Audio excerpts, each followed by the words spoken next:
전국의 낮 최고 기온이 35도를 넘는 찜통더위가 이어졌습니다. 장마가 끝난 뒤 찾아온 폭염에 어제 하루에만 온열 질환자가 70명 발생했습니다. 북한 김정은 위원장이 중국 대표단에 접견하고 김여정 부부장이 연회에서 연설을 했습니다. 북중러 밀착 행보 속에 다음 달 18일 미국 대통령 별장인 캠프 데이비드에서 한미 정상회의가 열립니다.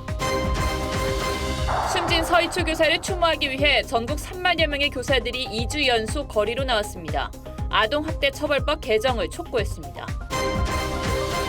현직 판사가 평일 낮에 성매매를 하다 적발됐습니다. 지방법원에서 근무하는 40대 판사로 서울로 출장 왔다가 앱을 통해 성매매한 것으로 알려졌습니다.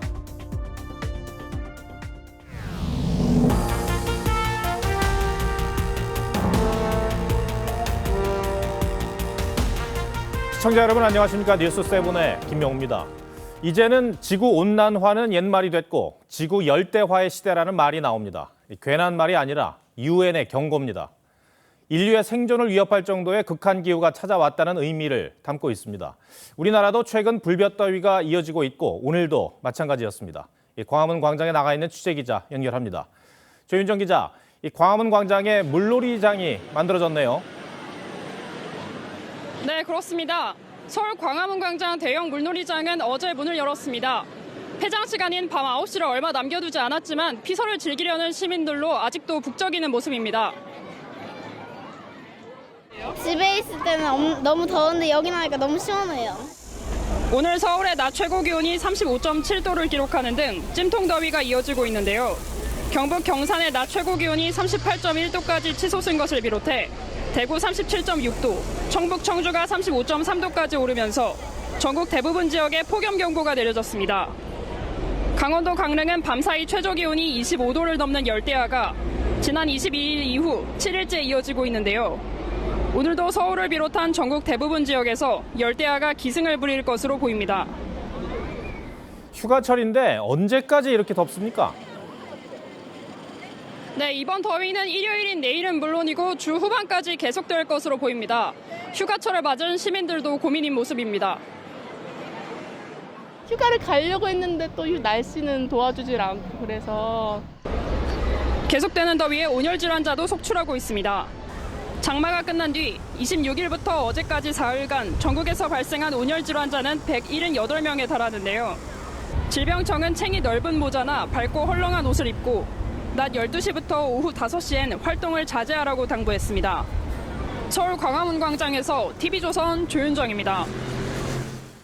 이렇게 날이 덥고 본격적인 휴가철이다 보니 전국 유명 관광지는 피서객들로 북적일 수밖에 없습니다.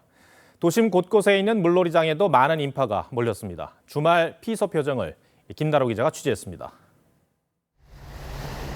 모터보트가 하얀 물보라를 일으키며 물살을 가릅니다. 보트가 방향을 바꿀 때마다 통통 튀는 짜릿함을 만끽합니다. 여기 올 때까지는 너무 뜨거웠는데 그래도 저거 타고 나니까 되게 시원하고 좋았어요. 쉴 새 없이 밀려드는 파도에 몸을 맡기고 서로 물장구를 치며 더위를 식힙니다. 물고기처럼 파닥파닥 뛰니까 물고기가 바닷속을 다니는 것처럼 시원해졌었어요. 도심 속 야외 수영장은 물놀이를 즐기는 어린이들로 발 디딜 틈이 없습니다. 파라솔 그늘 아래서 햇볕을 피하고 워터 슬라이드를 타고 내려와 물속에 빠지면 더위도 잠시 잊게 됩니다. 여름이고 여름방학이어서 엄마가 오자고 해서 왔고 재밌고 시원해요. 차가운 바람이 부는 냉풍욕장은 푹푹 찌는 바깥과는 다른 세상입니다. 내부 온도가 10도 안팎으로 피서객들은 반팔 옷차림 대신 바람막이와 담요까지 준비했습니다. 밖은 너무 더운데 안은 에어컨 틀은 것처럼 너무 시원하고 좋습니다.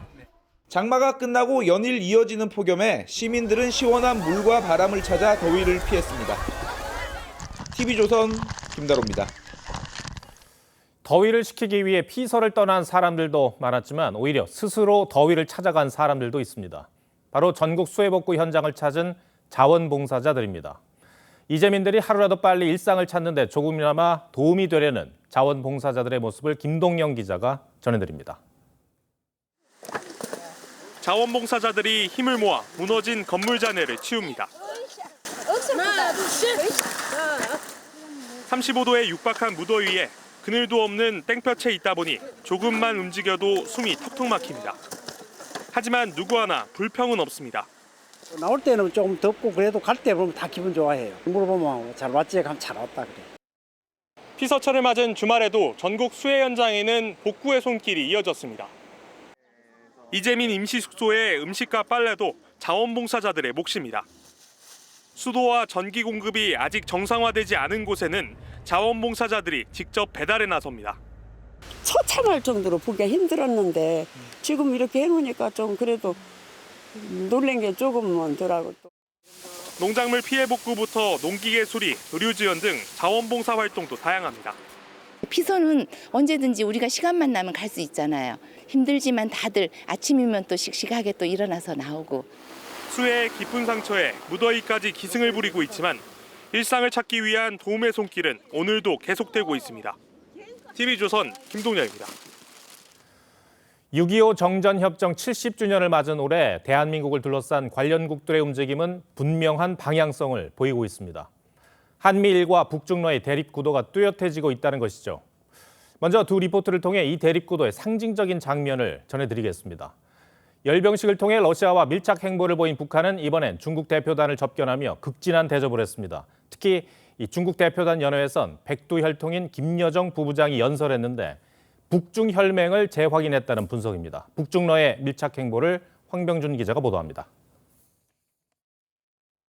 김정은 위원장이 리홍중 전인대 상무위 부위원장 등 중국 인사 8명과 마주 앉아 있습니다.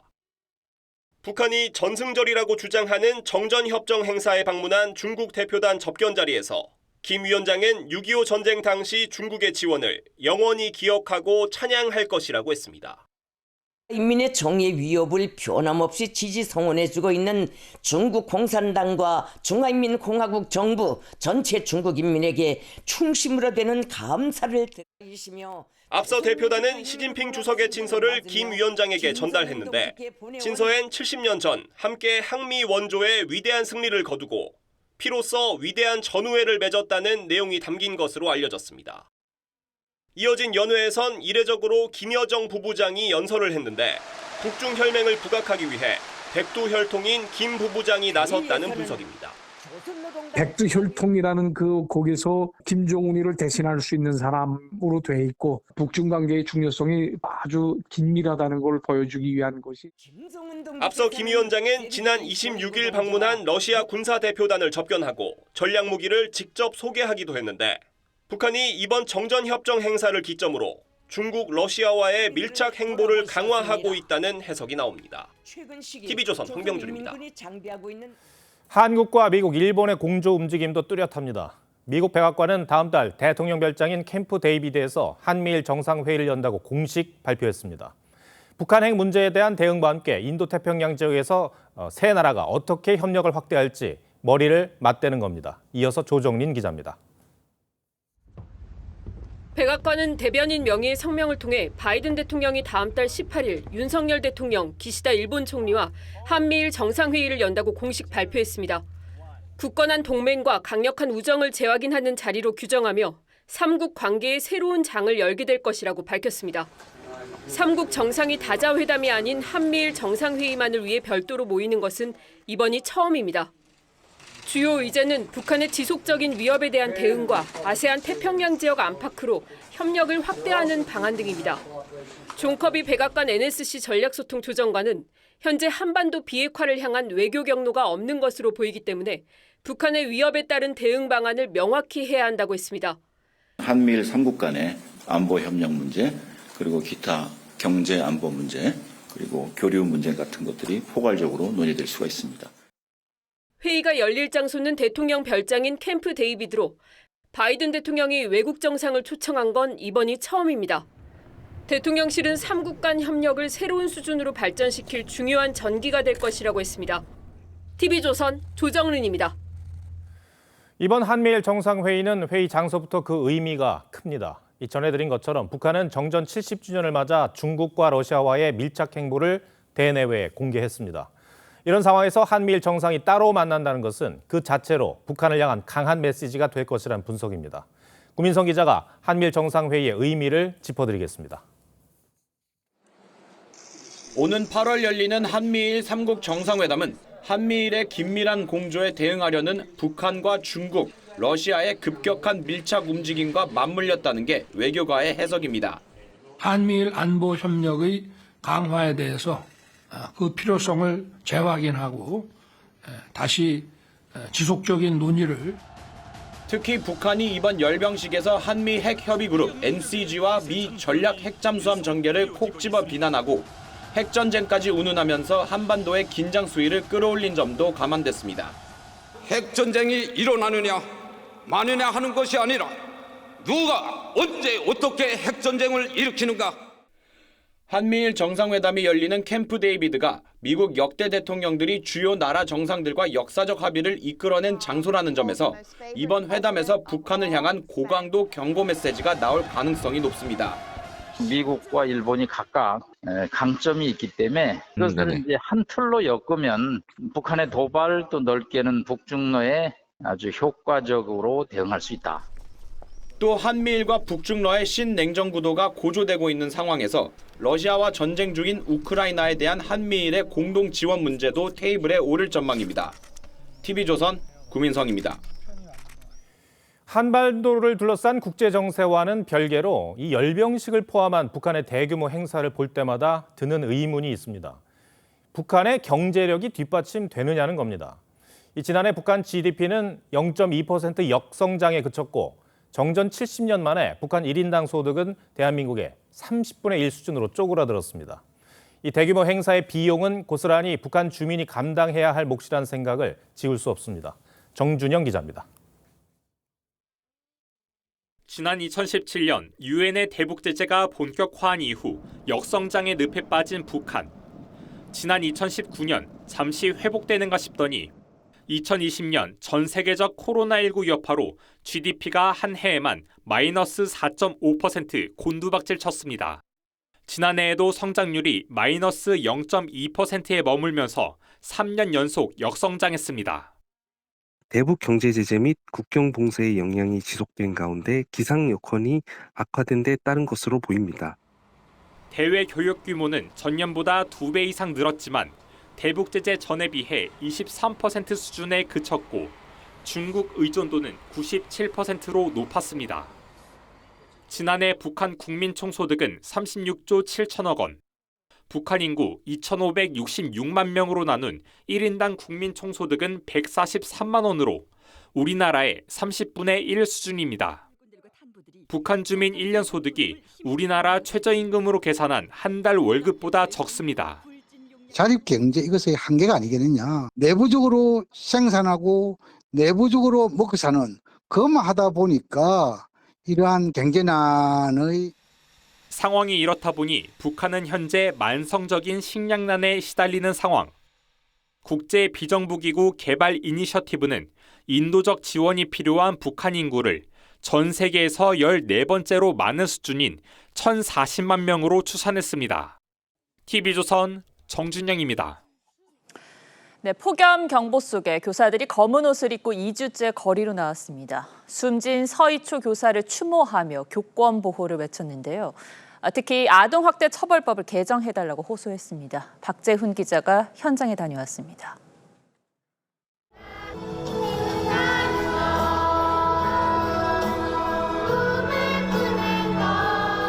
전국 각지에서 모인 3만여 명의 선생님들이 함께 노래를 부릅니다. 정상적인 교육 환경에서 교사와 학생이 가르치고 배우게 해달라고 요구했습니다. 오래 일하려면 혼내지 마세요. 못 본 척 하세요. 동료에게 이런 못난 조언을 건네는 우리 상황이 너무 슬픕니다. 이날 서울의 낮 최고 온도는 34도까지 치솟았습니다. 자발적으로 집회에 참석한 선생님들은 그늘 하나 없는 땡볕에서 교육 현장을 살려달라며 한 목소리를 냈습니다. 특히 아동학대 처벌법 개정 등 제도적 보완이 시급하다고 입을 모았습니다. 아이들을 보호할 수조차 없는 상황이라서 그런 것들을 위해서 아동학대법 개정이라든지. 서울교대 교수 102명도 성명서를 내고 교사 인권의 추락은 대한민국 미래의 추락이라고 했습니다.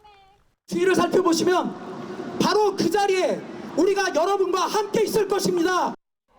사망 교사의 49제인 9월 4일까지 토요 집회를 계속하자는 주장도 있어 당분간 교사들의 집회는 이어질 전망입니다.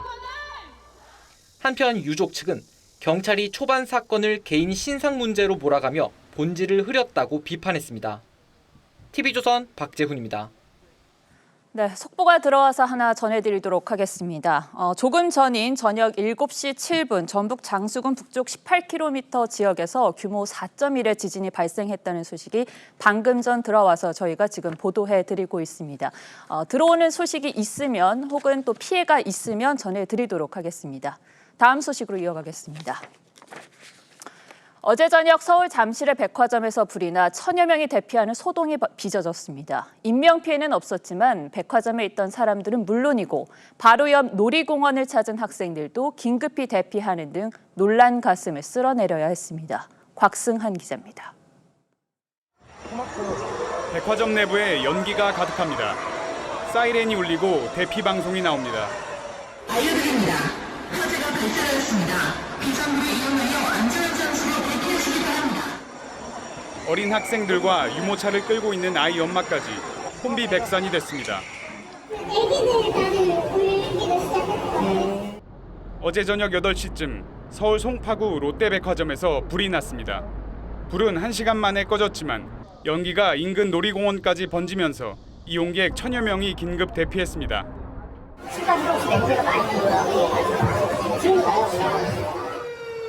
놀이공원 퍼레이드 행사도 일시 중단됐습니다. 화재가 시작된 백화점 매장입니다. 지금은 내부를 볼 수 없도록 하얀 시트지로 가려놨는데요. 주변에선 여전히 매캐한 냄새가 나고 있습니다. 경찰과 소방당국은 누전으로 인해 불이 시작된 것으로 보고 정확한 화재 원인을 조사 중입니다. TV조선 곽승환입니다. 현직 판사가 평일 대낮에 서울 강남의 호텔에서 성매매를 하다가 경찰에 적발됐습니다. 서울에 출장을 왔다가 앱을 통해 성매매를 했다고 진술했는데 사실상 근무 시간에 한 거죠. 게다가 성범죄 관련 판결에도 참여했던 것으로 알려졌습니다. 장동욱 기자입니다.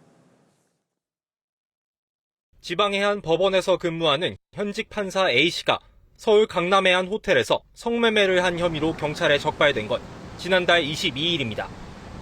평일 대낮에 근무지를 벗어난 곳에서 성매매를 한 겁니다. 서울 강남 호텔에서 성매매가 이뤄진다는 첩보를 받고 잠복 중이던 경찰은 호텔방에서 성매매 여성을 체포한 뒤 A씨의 신원을 특정했습니다. A씨는 업무를 위해 서울로 출장 왔다 조건 만남 앱을 통해 만난 30대 여성과 성관계를 맺었다며 그 대가로 15만 원을 건넸다고 진술한 것으로 알려졌습니다. A씨는 경찰에서 판사 신분을 밝히고 범행을 인정했는데 경찰 조사 결과 A씨는 아동 성착취 영상물 판매자에게 중형을 선고하는 등 과거 성범죄 사건 판결에 참여한 것으로 파악됐습니다. 경찰은 A씨를 불구속 상태로 검찰에 넘겼고 A씨는 조만간 서울중앙지검에서 조사를 받을 예정입니다. 대법원은 A씨에 대한 징계 여부를 확인해 줄 수 없다며 향후 관보를 통해 징계 결과를 국민에게 알리겠다고 밝혔습니다. 2016년엔 법원 행정처 소속 부장판사가 강남구 역삼동 한 오피스텔에서 성매매를 하다 적발됐습니다. 당시 대법원은 감봉 3개월 징계를 내렸지만 이후 해당 판사는 대형 법무법인으로 자리를 옮겼습니다. TV조선 장동욱입니다. 이화영 전 경기도 평화부지사가 쌍방울 대북 송금 관련 진술을 번복하고 심지어 이를 두고 이 전 부지사 부부가 법정에서 싸우는 초유의 일이 벌어졌죠. 그 배경에 궁금증이 커질 수밖에 없었는데요. 부부는 일심동체라는 말이 무색하게 동상이몽이 된 이들에게 서영일 기자가 오늘의 포커스를 맞췄습니다. 지난 25일 이화영 전 부지사의 재판에 모습을 드러낸 아내 A씨. 이 전 부지사의 행동을 이해할 수 없다고 호소했습니다. 저는 모르겠어요. 왜 저 사람이 저렇게 됐는지 모르겠습니다. 이들 부부 사이에 이견이 표출되기 시작한 건 이 전 부지사가 검찰에 입을 연 시점부터였습니다. 이 전 부지사가 대북 송금 관련 내용을 이재명 대표에게 보고했다는 취지로 검찰에 진술한 사실이 지난주 재판에서 확인됐습니다. A씨는 이 전 부지사가 검찰에 회유와 협박을 받고 있다면서 탄원서를 썼고 그 이유가 검찰에 넘어간 변호인들 때문이라며 일부 변호인에 대한 해임 신청서도 제출했습니다. 스트레스로 이화영 전 부지사의 치아가 이미 3개나 빠졌답니다. 그리고 25일 재판에서 갈등은 극으로 치달았습니다. 하지만 이 전 부지사는 재판에서 내 뜻이 아니다라고 주장했고 A씨가 이 전 부지사에게 정신 차리라고 고성을 지르면서 부부싸움으로까지 이어진 겁니다. 아마 검찰에서 변호사한테 어떤 조언을 했을 것 같아요. A씨의 독단적 결정일까를 두고는 의문이 남습니다.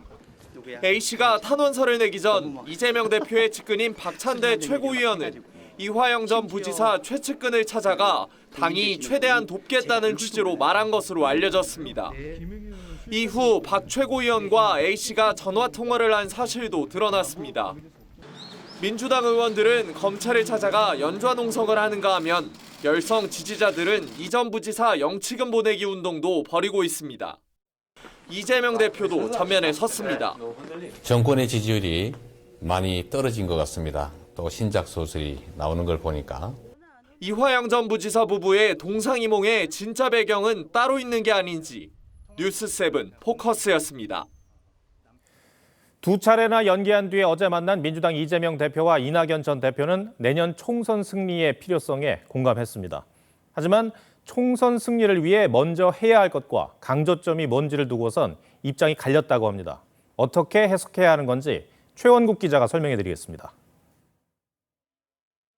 어제 만난 이재명 대표와 이낙연 전 대표는 윤석열 정부의 폭주를 막기 위해 총선에서 승리해야 한다는 데 의견을 같이 했습니다. 귀국한형 꽃다발도 주고 막걸리도 곁들이며 2시간 넘게 대화를 나눴지만 당내 문제와 관련해선 강조점이 달랐습니다. 이 대표는 단합이 중요하다며 많이 도와달라고 했지만 이 전 대표는 먼저 당이 도덕성을 회복해야 한다면서 당내 분열의 언어를 즉시 중단시켜야 한다고 했습니다. 당내에선 이 대표의 사법 리스크와 비명계 의원들을 수박이라고 부르는 강성 지지층을 겨냥한 것이라는 얘기가 나왔습니다. 두 사람의 대화 내용이 공개되자 당원 게시판엔 혁신 대상인 이낙연이 혁신을 말한다. 이낙연은 이재명 대표에게 예의를 갖춰라는 이 전 대표를 비난하는 글이 올라왔습니다. 이 전 대표는 이달 초 호남에 갔을 때도 혁신의 핵심은 도덕성 회복이라고 했었는데 이에 대해 김은경 혁신위원장이 자기 계파를 살리려 하는 것은 부적절하다고 공개 비판해 논란이 되기도 했습니다. 여당은 두 전현직 야당 대표의 만남에 대해 서로 다른 꿈을 꾸면서 허물 수 없는 벽만 확인했다고 꼬집었습니다. 민주당의 현 주소를 전혀 자각하지 못하고 남 탓만 하는 것을 보니 둘 중 민주당을 혁신할 사람은 없어 보입니다. TV조선 최원국입니다. 이동관 방통위원장 후보 지명을 놓고 여야의 갈등은 더욱 커질 조짐입니다. 야당은 청문회 보이콧까지 시사했고 여당은 방송 장악은 오히려 문재인 정부가 했다며 맞받았습니다. 그런데 이 방송 장악 관련 여야 공방은 정권이 바뀔 때마다 돌고 도는 주제라는 것을 국민들은 알고 있습니다. 신유만 기자가 보도합니다. 야당은 이동관 방송통신위원장 지명자는 공직자로서 기본적 자질조차 갖추지 못한 방송장악 기술자라며 지명 철회를 재차 촉구했습니다. 원 내에서 할 수 있는 모든 것을 지금 검토 중에 있긴 합니다. 대통령이 지금 현재 이동관 후보자에 대한 논란을 직시하고 그리고 철회를 하는 것이 순서이겠습니다. 이 지명자에 대한 인사청문회 보이콧도 검토하고 있습니다. 야당 지도부 관계자는 인사청문회를 보이콧할지 청문회장에서 적극적으로 부적격자임을 밝힐지 고민하고 있다고 내부 분위기를 전했습니다. 야당은 또 이 후보자 아들의 과거 학폭 논란과 외압 행사 의혹도 다시 꺼내 들었는데 이 후보자는 갑질 학부모의 전형이자 악성 민원인이라고 맹비난했습니다. 여당은 야당이 또 국정 발목 잡기를 위한 생떼를 부린다며 방송 장악을 위한 임명이라는 주장은 자기 모순이라고 맞받아쳤습니다. 문재인 정권의 하수인 역할을 하며 종편 평가 점수까지 조작했던 한상혁 전 위원장이야말로 최악의 방송 장악 장본인이 아니었습니다. 그러면서 문제가 있다면 인사청문회에서 국민 눈높이에 맞춰 검증하면 된다며 거대 야당의 폭력적 횡포를 멈추라고 비판했습니다. TV조선 신유만입니다. 미국의 기준금리가 22년 만에 최고치를 기록한 데 이어 유럽도 9번 연속 금리를 올리면서 긴축의 고삐를 죄고 있습니다. 일본마저 긴축 카드를 꺼내들었는데요. 한국은행의 고민은 더 깊어졌습니다. 송무빈 기자입니다. 현란한 손놀림으로 반죽을 돌리고 토마토 페이스트에 토핑을 얹은 뒤 화덕에 구워 피자를 완성합니다. 업주들은 이구동성으로 1년 사이에 2배 넘게 뛴 재료값이 버겁다고 하소연합니다. It's been a massive increase, not just in flour. Tomato, mozzarella cheese, and every single product related to pizza, everything has increased. 유로화를 쓰는 20개 나라, 유로존의 6월 소비자 물가 상승률은 중앙은행 목표치의 3배에 달합니다. 물가를 누르기 위해 유럽은행은 현지 시간 27일 9연속 금리 인상을 단행했습니다. The Governing Council therefore today decided to raise the 3 key ECB interest rates by 25 basis points. 23년 만에 최고점을 찍은 기준금리에 당분간 내리막길은 없다는 점도 분명히 했습니다. We are not going to cut. That is a definite no. But on the other side, could be a hike, could be a pause. 5월부터 역전된 한국과 유로존 간 금리 격차도 0.75%포인트로 더 벌어지게 됐습니다. 전날 금리를 다시 올려 22년 만에 최고치를 기록한 미국에 이어 유럽 그리고 일본까지 긴축은 세계적 추세가 된 분위기입니다. 일본은행은 목표치를 뛰어넘은 인플레이션에 대응하기 위해 기존의 완화 정책을 틀고 긴축 신호탄을 날린 상황. 엔화 투자 자금이 다 회수돼가지고 세계 금융시장에 좀 영향이 있을 거로 보이거든요. 일찌감치 동결을 결정한 한국은행의 셈법이 복잡해지고 있습니다. TV조선 송무빈입니다. 그런데 한은의 고민을 키우는 게 또 있습니다. 바로 물가입니다. 휘발유와 경유 가격이 다시 꿈틀거리고 있습니다. 국제유가가 계속 오르고 유류세 인하 조치도 다음 달에 종료될 예정이라 물가 부담이 더 커질 전망입니다. 지선우 기자입니다. 국내에서 판매되는 휘발유와 경유 가격이 3주 연속 상승했습니다. 보통 휘발유의 평균 판매 가격은 리터당 1,599.3원, 지난주에 비해 15.7원 올랐고 경유는 이보다 상승폭이 더 커 16.9원 올랐습니다. 넣어보니까 일주일 전에 보다 30원이 더 올랐어요. 생활에도 관련이 많아요. 이제 소비 쪽에 너무 많이 나가는, 지출이 너무 많이 나가는, 그래서 걱정이 많죠. 문제는 국제 유가가 계속 오르고 있다는 점입니다. 어제 기준 미국 서부 텍사스산 원유의 가격은 배럴당 80.09달러, 북해산 브렌트유도 83.79달러에 거래돼 지난 4월 이후 처음 80달러 선을 넘어섰습니다. 국내 휘발유와 경유 가격이 또 오를 수 있다는 겁니다.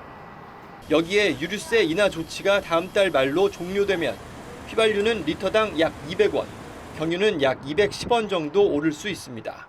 유류세 인하가 세수 감소의 원인이 되긴 하는데 그 생필품 가격이 많이 오르고 그 에너지 가격도 오르면서 가계에 어떤 부담이 되고 있는 게 사실이거든요. 국제 유가는 통상 2주 안팎의 시차를 두고 국내 기름값에 반영됩니다. 휘발유와 경유의 국제 판매 가격이 4주 연속 오르고 있어 다음 주 국내 판매 가격도 오름세가 이어질 전망입니다. TV조선 지선호입니다. 네, 최근 부동산 기사를 보다 보면 집값이 상승세인지 하락세인지 판단이 잘 안 섭니다. 집값 통계가 기관마다 상반되기 때문인데요. 뭘 믿어야 할지 경제부 김혜나 기자와 따져보겠습니다. 자, 김 기자, 기관마다 집값이 어떻게 다른지부터 한번 먼저 살펴봐야 할 것 같습니다. 네, 집값 흐름은 주로 두 기관의 통계 자료를 확인하는데요. 최근 석 달 동안 서울 아파트값 변동률로 비교해 보겠습니다. 국가공인통계인 한국부동산원 통계에서는 지난 5월 중순부터 아파트값이 이렇게 오름세를 보였고 최근엔 오름폭을 0.07%까지 끌어올린 것으로 나타납니다. 하지만 같은 기간 민간통계인 KB국민은행의 아파트 시세는 여전히 하락세입니다.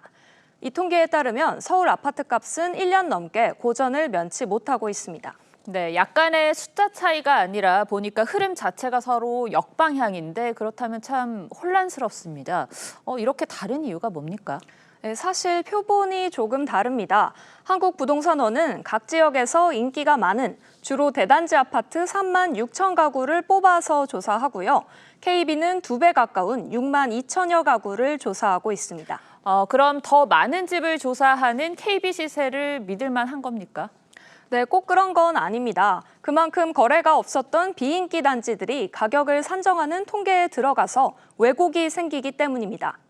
또 두 기관 모두 실거래가를 반영하긴 하지만 한국부동산원은 전문 시세조사원을 두는 반면 KB국민은행은 지역 중개업소가 모니터링한 금액이 반영되기 때문에 중개업자 주관이 개입될 가능성이 조금 더 큽니다. 네. 가격을 크게 낮춘 급매물이 있는데 중개업소가 정상 가격이 아니라고 봐서 입력하지 않으면 반영되지 않는 거죠. 그렇다면 부동산원은 표본은 조금 더 적지만 실거래가와 더 가깝다고 볼 수 있는 겁니까? 네, 대체로 한국부동산원 통계가 실거래가 반영 비율이 높고 시장에 더 민감하게 반응한다고 알려져 있지만 그만큼 한계도 있습니다. 부동산원은 국토부 산하기관인 만큼 정부 입김에서 완전히 자유롭지는 않기 때문입니다. 예. 실제로 감사원은 지난 정부 시절에 정부와 한국부동산원이 고의로 집값 오름세를 실제보다 낮아 보이도록 통계를 조작했다고 보고 있습니다. 또 주택 거래량이 크게 줄어든 요즘 같은 상황에서는 사실 두 기관 통계 모두 정확도가 떨어진다는 지적에서 자유롭지 못합니다. 올해 1월부터 6월까지 서울 아파트의 한 달 평균 거래량은 2,800여 건에 불과합니다. 거래가 없는 단지들이 그만큼 많아서 실거래가도 시장을 완전히 대변하지는 못하는 겁니다. 집을 사려는 사람이나 팔려는 사람 입장에서는 지금이 하락장인지 상승장인지를 알 수 있는 게 참 중요한데 두 통계 다 허점이 있다면 뭘 보고 판단해야 되는 겁니까? 네, 그래서 전문가들은 집값 통계는 대략적인 시장의 흐름을 파악하는 데만 활용하라고 조언합니다. 직접 들어보시겠습니다. 결국은 이것들은 대략적인 흐름만 그걸 가지고 파악을 할 뿐인 거고 내가 사고자 하는 단지에 사고자 하는 집의 실거래가를 이걸 가지고 판단을 병용할 수밖에는 없지 않나 싶고요. 네, 실제 집을 구매하려는 경우엔 전반적인 시장 분위기는 지켜보되 관심 있는 특정 단지의 실거래가 변화를 꾸준히 확인하는 게 가장 바람직하다는 겁니다. 네, 실수요자도 직접 발품을 팔아야겠지만 각 업체들도 정확도를 높이려는 노력이 필요해 보입니다. 그래야 올바른 정책도 나올 수 있는 거니까요. 네, 김 기자 잘 들었습니다.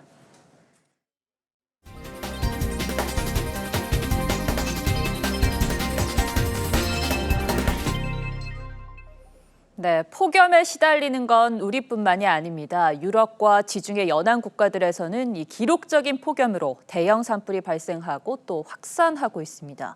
지구 온도가 높아지면서 남극의 바다 얼음량은 1980년 이후 최저치를 기록했습니다. 류주현 기자입니다. 거대한 산의 능선을 따라 불길이 치솟아 오르고 상공은 검은 연기로 뒤덮였습니다.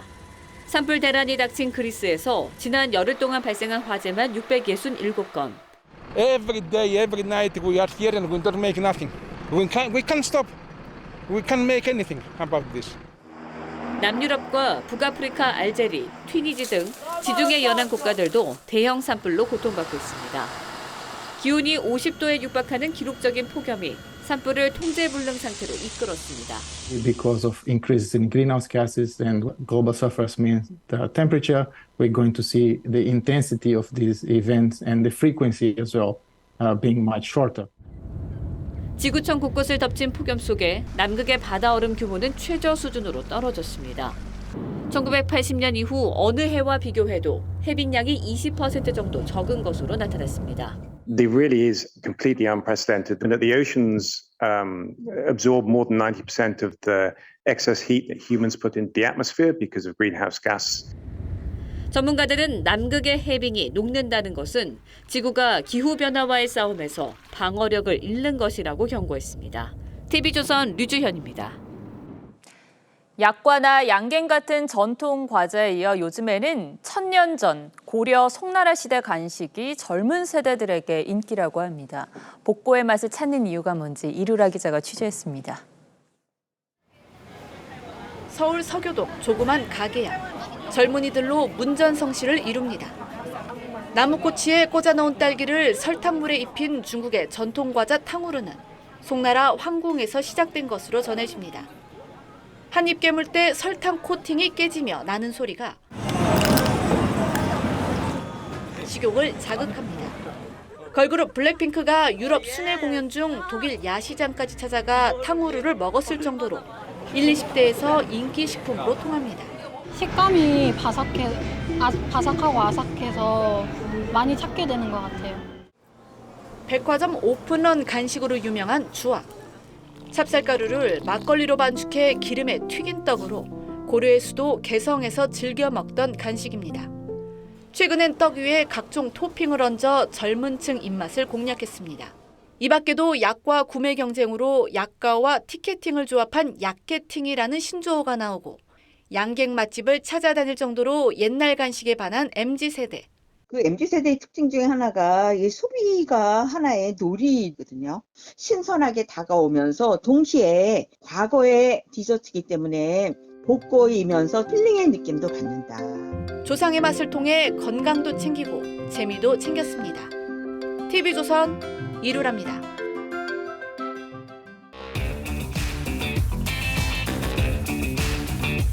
뉴스야 시작합니다. 정치부 이채림 기자 나와 있습니다. 첫 번째 물음표 볼까요?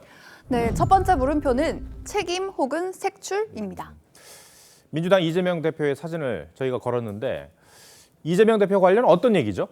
네, 최근에 이재명 대표가 이 국회의원의 체포동의안 표결을 기명투표로 바꾸자는 의견을 내서 논란이 되고 있습니다. 발단은 김은경 혁신위의 제안이었는데요. 한마디로 체포동의안에서 어떤 의원이 찬성 반대표를 던졌는지 지금은 비공개인데 앞으로 이걸 공개하도록 하자는 겁니다. 직접 들어보시죠. 저는 조기에 기명투표로 전환하는 게 필요하다고 생각합니다. 책임 정치라는 측면에서 투표 결과에 대해서 책임지는 게 필요하지요. 의원 자신의 이름을 걸고 체포동의안 투표를 하는 것이 책임 정치다 이런 얘기인데 이채린 기자는 어떤 부분에 주목을 했습니까? 네, 일단은 지난달에 이재명 대표가 정말 돌발적으로 국회 이 교섭단체 대표 연설에서 사전 원고에도 없이 본인에 대한 불체포 특권 포기를 선언했었죠. 그런데 이런 상황에서 쌍방울 대북 송금 의혹 등으로 이 대표에 대한 체포동의안이 다음 달에 추가로 국회로 넘어올 가능성이 큰데요. 이를 앞두고 조기에 기명투표로 바꾸자고 하니까 당내에서도 이거 앞뒤가 안 맞는 거 아니냐 이런 비판이 나옵니다. 당내의 특수한 상황을 고려한다면은 좀 앞뒤가 안 맞는 거 아니냐. 비명계에서는 총선 공천을 앞두고 이 당 강성 지지자들의 좌표 찍기에 근거가 될까 이런 것도 우려하고 있습니다. 체포동의안에 찬성을 던지는 사람들은 다 수박으로 낙인 찍을 텐데 오히려 혁신이 아니고 반혁신이라고 낙인 찍히라고 보여집니다.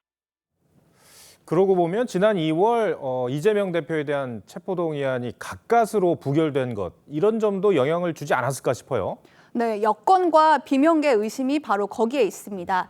지난 2월에 이 대표에 대한 체포동의안 표결에서요. 찬성표가 반대표보다 딱 한 표 더 많았던 점을 감안한 노골적인 표 단속 아니냐는 건데요. 당시 국민의힘과 정의당 소속 의원 120명이 모두 찬성표를 던졌다고 가정을 하면 야권에서 나온 이탈표가 기권 9표, 무효 11표까지 가장해서 최대 39표로 분석이 됩니다. 이러다 보니까 다시 표결할 경우 이재명 대표의 부결을 장담하기 쉽지 않은 상황입니다. 이런 문제들을 두고 여와 야, 또 한동훈 법무장관과 야당 의원 사이에 신경전도 벌어졌죠. 그렇습니다. 먼저 여당은 불체포 특권 포기를 선언해놓고 왜 이제 와서 기명투표를 주장하냐. 이런 건 야권의 소신투표를 봉쇄한 거다 이렇게 비판하고 있고요. 한동훈 법무장관도 대국민 쇼를 하고 있다고 비난했는데요. 직접 들어보시죠. 그걸 가지고 뭘 어떻게 한다? 말이 너무 길어지는 것 같네요. 그냥 특권 포기하기 싫다고 하면 됩니다. 이에 대해서 친명계 민영배 의원은 한 장관의 말이 길다, 한 장관이 맛이 가고 있다고 원색적으로 비난했습니다. 네, 첫 번째 물음표 정해볼까요? 네, 첫 번째 물음표 책임 혹은 색출의 느낌표는 쥐잡다 쌀도 깬다로 정리해봤습니다. 네. 이 표현이요. 야권의 원로인 문희상 전 국회의장이 지난해 민주당에 꼼수 쓰다가 국민 지지 다 잃는다면서 썼던 표현입니다. 이 대표의 사법 리스크와 관련해서요. 저희 언론에서 체포동의안 관련 보도를 한 게 벌써 1년이 넘었습니다. 최근 민주당 의원총회에서 정당한 경우에는 조건부로 체포동의안 포기를 결의한다면서 국민들의 피로감도 커지고 있는 모양새인데요. 최근에 지지율 하락세를 면치 못하는 게 민주당에 대한 국민들의 경고 신호가 아닐지 이 대표가 허투루 듣지 않아야 할 것 같습니다. 알겠습니다. 두 번째 물음표는 뭡니까? 네, 오늘 두 번째 물음표는요. 여당일 땐 공정, 야당일 땐 장악입니다. 방통위원장 후보로 이동관 특보가 지명이 됐는데 이를 두고 이제 여의도가 시끄러워질 것 같아요. 지금 방송 공정성 문제를 놓고 여야 공방이 거세지고 있죠. 그렇습니다. 앞서 리포트에서도 보셨지만요. 이 야당은 이 지명자가 정식 임명되면 방송 길들이기를 통해서 여권의 나팔수로 전락시킬 거다 이렇게 비난하고 있고요. 여당은 방송 공정성을 해치고 공영방송의 정권을 홍위병으로 만든 게 이 한상혁 전임 위원장이다 이렇게 반박을 하고 있습니다. 여당은 특히 이 한상혁 방통위의 편파적인 방송 환경이 지금까지 이어지고 있다고 주장을 하고 있는데요. 대표적인 사례로 MBC의 한 라디오 프로그램의 패널 비율이 여권 10대 야권 143, 또 KBS의 한 프로그램도 야권 패널 비율이 여권 패널의 2.5배나 된다는 분석 결과를 내놨습니다. 네. 그러니까 국민의힘의 주장은 민주당이 여당일 때는 이 방송 지형이 공정하다고 했다가 야당이 되니까 완전히 입장을 뒤바꿨다라는 이런 건데 그런데 이런 양측의 공방이 새삼스럽지는 않아 보여요. 그렇습니다. 이전에도요. 여야가 정권 교체로 입장이 바뀌면 그때그때 자신들에게 유리한 방향으로 언론 지역을 해석한다는 점을 부정할 수는 없을 것 같습니다. 그중에서도 공영방송을 둘러싼 양측의 공방과 시각차가 뚜렷한데요. 민주당은 박근혜 정부 시절인 2016년에 KBS 이사 구정 과정이 편파적이라면서 이사회 구성에서 방통위의 추천권을 없애고 여야 추천으로 7대6으로 하는 방송법 개정안을 발의했었습니다. 지금 현재 방송이 갖고 있는 그런 어떤 편파성 이런 부분을 이제는 바로 잡아야 한다는 뜻이 아니겠습니까? 하지만 문재인 정부가 들어서자 이 법안 처리를 차일피일 미뤘고요. 그러다가 윤석열 정부가 출범하니까 이 미뤄뒀던 방송법 개정을 다시 꺼내 들었는데요. 국민의힘은 민주당의 전형적인 그때는 맞고 지금은 틀리다식의 궤변이라고 비판하고 있습니다. 네. 이 공영방송을 둘러싼 여야의 갈등은 입장만 바뀌었지 변한 게 하나도 없는 것 같습니다. 알겠습니다. 두 번째 물음표도 정해볼까요? 네, 두 번째 물음표 여당일 땐 공정, 야당일 땐 장악의 느낌표는 방송 중립에는 좌우가 없다로 정리해봤습니다. 네. 최근에 발표된 이 진보 논계 강준만 전북대 명예교수 저서의 제목에서 따왔는데요. 강 교수가 모 방송사를 거론하면서 민주당 편을 드는 게 방송 민주화인 것처럼 행동하고 있다면서 이 해당 방송사의 지나친 당파성을 비판했습니다. 내년 총선이 가까울수록 이 방송사를 향한 여야의 공정성 시비도 거세질 텐데요. 정치권뿐만이 아니라 방송사 스스로의 책임에 대한 고민도 필요하지 않을까 싶습니다. 네, 이채린 기자 잘 들었습니다.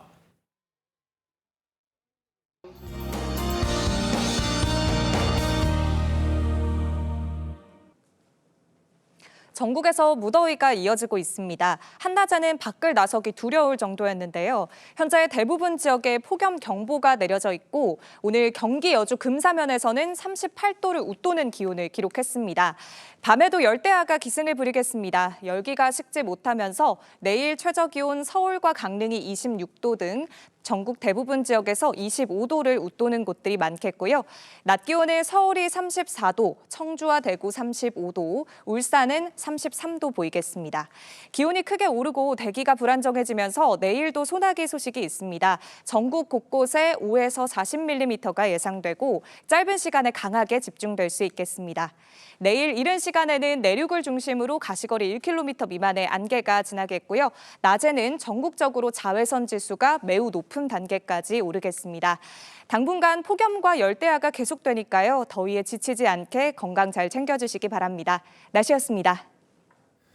뉴스 도중 전해드렸던 지진 속보 다시 전해드리겠습니다. 오늘 저녁 7시 7분 전북 장수군 북쪽 17km 지역에서 규모 3.5의 지진이 발생했습니다. 당초 규모 4.1로 발표했다가 하향 조정했습니다. 땅이 흔들렸다는 신고 전화가 20여 건 걸려왔고 7시 20분 기준 피해 신고 접수는 없다고 전북 소방본부는 전했습니다. 7월 29일 토요일 뉴스7 마치겠습니다. 함께해 주셔서 고맙습니다.